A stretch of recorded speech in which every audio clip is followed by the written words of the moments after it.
I had to wait until the sun was up a bit and the forest fire smoke lifted before I could actually see these elk. Up until then, they were just blobs in a dull blue haze. But I could definitely hear them.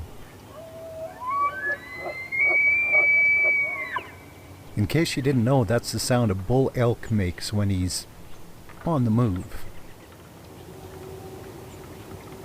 And there was a bunch of them in this herd that were definitely on the move. If only the light had been a little bit better. Smoke drifting in from fires across the mountains in BC had kind of obscured things in southern Alberta.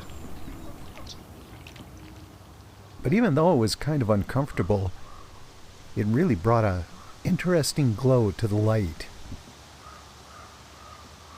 It really brought out the browns like in these deer.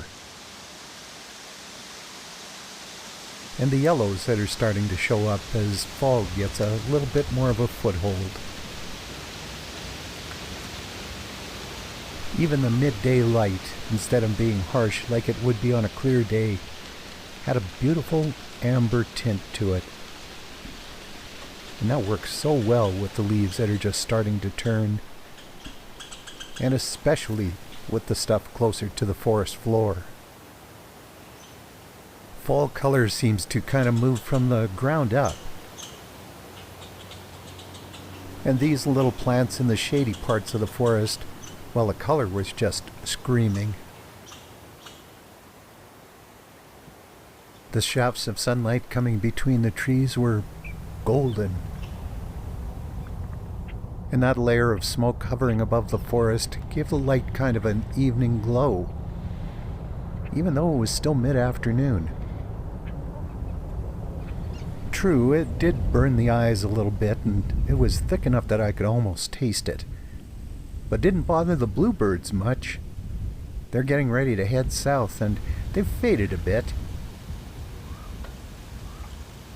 And as afternoon wore on, the smoke did thin.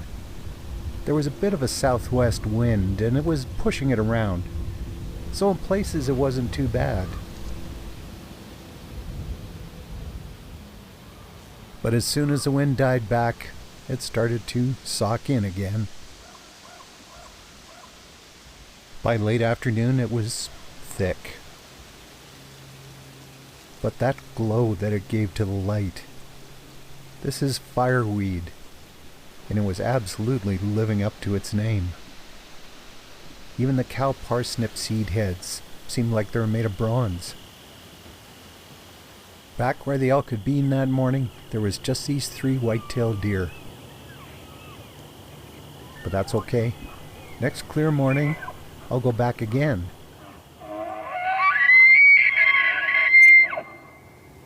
And listen to the bull elk sing.